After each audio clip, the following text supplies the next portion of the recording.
friends, welcome back to my channel and welcome to Vlogmas Day 7. Today we're talking about all things books. So I'm going to share with you some of the books that I plan on reading during the month of December, as well as some Christmas recommendations for little ones that I myself will be reading to my little ones.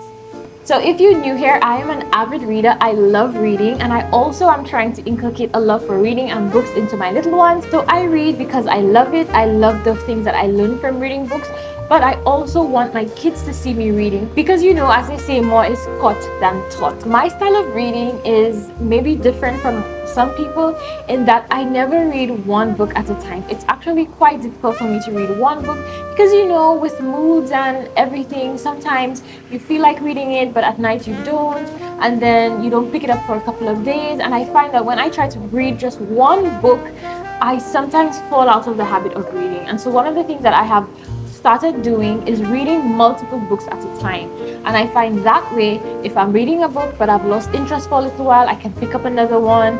And then if I don't feel like reading this time because it's a sad book and I feel like reading something happy, then I can pick up something else and just rotate the books.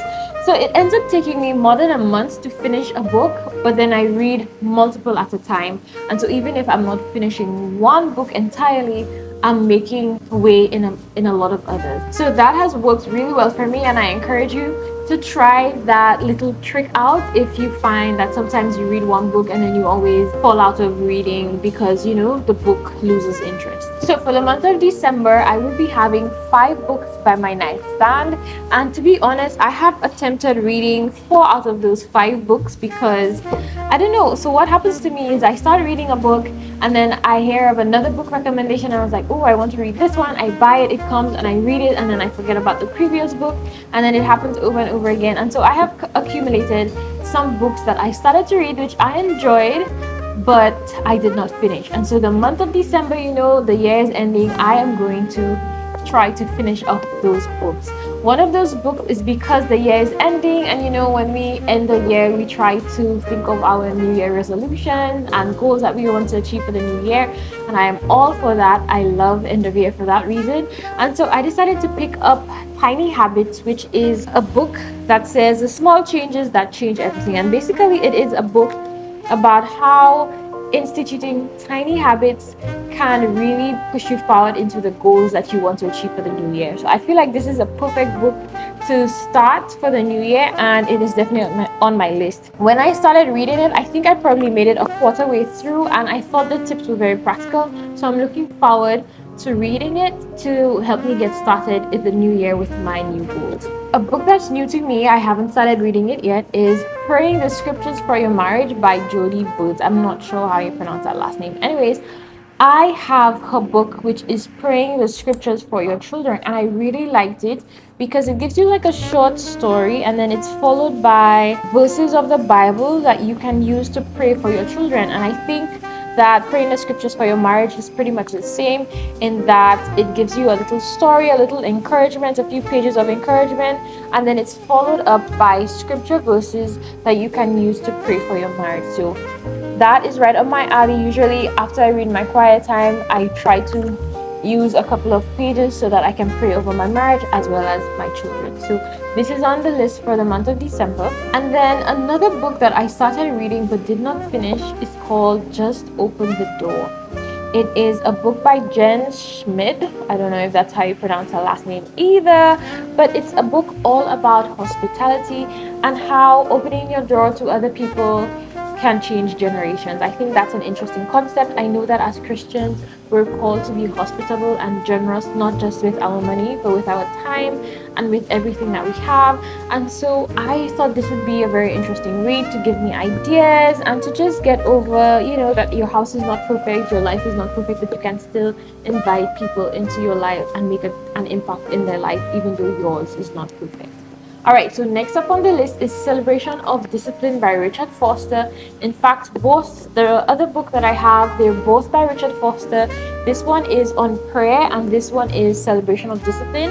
And I also picked these books to read in the month of December because I think that they would be great to go into the new year.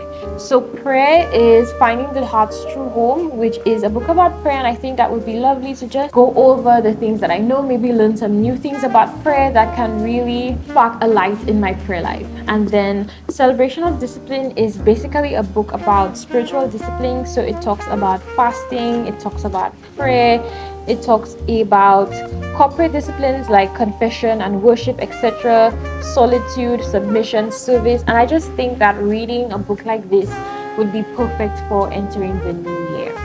So I'm looking forward to my reading stash. They kind of feel a little bit heavy, so I might probably try to get maybe a Kindle version of something that's a little lighter, like a fiction book, maybe a Jane Eyre kind of novel, so that I can pick up in the evenings when I'm a bit more tired or when I just want something to do and relax. So these are definitely my books. I will have them linked in the description box if any of them piques your interest and you're interested in reading them as well. All right, we're moving on to recommendations for little ones. So I found this cute little idea that I was enamored with, and I immediately knew that I was going to do that with my kids. And the idea is to get a book for every month of December, so like from the 1st of December to the 25th of December, and you wrap it up in, like, you know, a cheaper gift wrapping paper, and every day for the month of December your kids get to pick a gift, open it up, find a book, and you guys get to read it.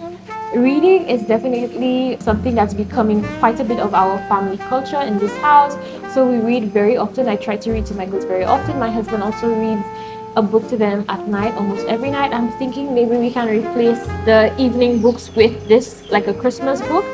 And so I have been enamored with this idea from the time that I heard of it. Obviously, it's a bit difficult to get 25 books at a time, especially when you live in a place like I do, where there are not a lot of retailers that sell books, especially not living books like Charlotte Mason likes to call them.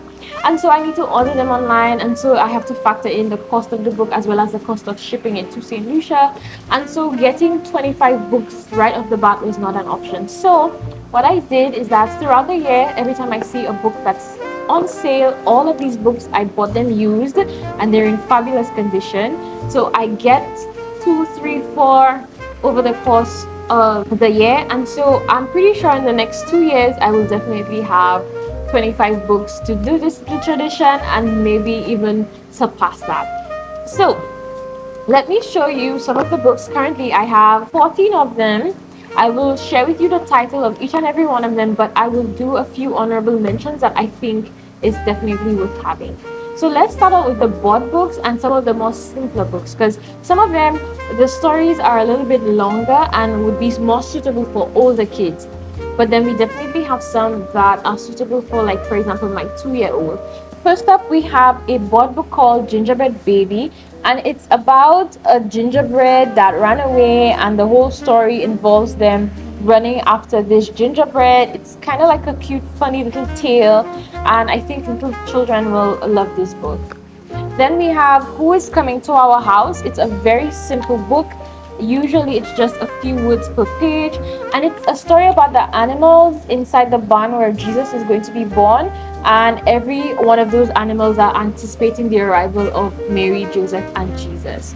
One of the things that I love about these books, most of these books, yes, they're Christmas books, but they really do point to the story of Jesus being born, and I love that. I think Christmas time is great. Food, celebrating is all great, but we always need to center it back to the reason for the season, and I enjoy reading books about Jesus, the birth of Jesus, so that my kids really understand why is it that we're celebrating Christmas in the first place. Another one of those simple stories is One Starry Night. It is not a board book, but the wording is actually very simple. It's usually just a few words on the book, and sometimes it's just like a sentence, so it's very easy and you get through it very quickly, especially for younger ages. And again, it's about animals expecting the arrival of Jesus Christ. So this was the night that Jesus was born. One Starry Night, and it just goes through different animals and what they were doing that night Jesus Christ was born. Another book is Song of the Stars, and it is a Christmas story, and the theme of it is different animals just proclaiming that it's time that Jesus Christ has come into the world. And so you have different animals, you have horses and birds going around in nature saying it's time, and then it ends on the actual night that Jesus Christ is born. Then you have a fun little book called Mr. Willowby's Christmas Tree. So this is actually a really cute book. I am sure my girls are gonna love this book.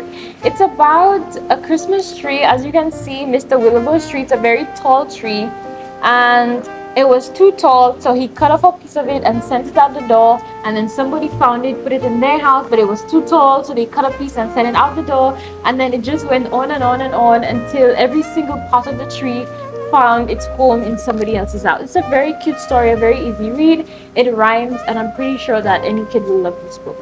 I cannot end this video without talking about Little Drummer Boy. If you know the song, then you know the book. It's basically the song in book form, and it's one of my kids' favorite books. We read this last year and they really enjoyed it. We sang it, we read it, we looked at the pictures, and it was really great. They really enjoyed this book.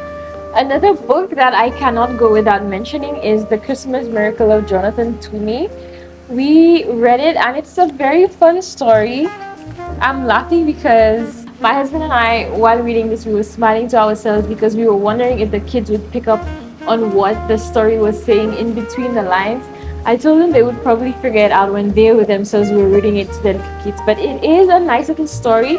It's a bit on the longer side, but Bella, who's 3.5 years old, she sat down through the entire story and listened to it and was not, like, she didn't get bored or anything like that. So I still think, even though it's a longer read, it would still work for a 3-year-old. Another honorable mention is The Crippled Lamb by Max Lucado. If you know Max, he's very well known for preaching and sharing the gospel, and I was quite surprised to know that he wrote children's books.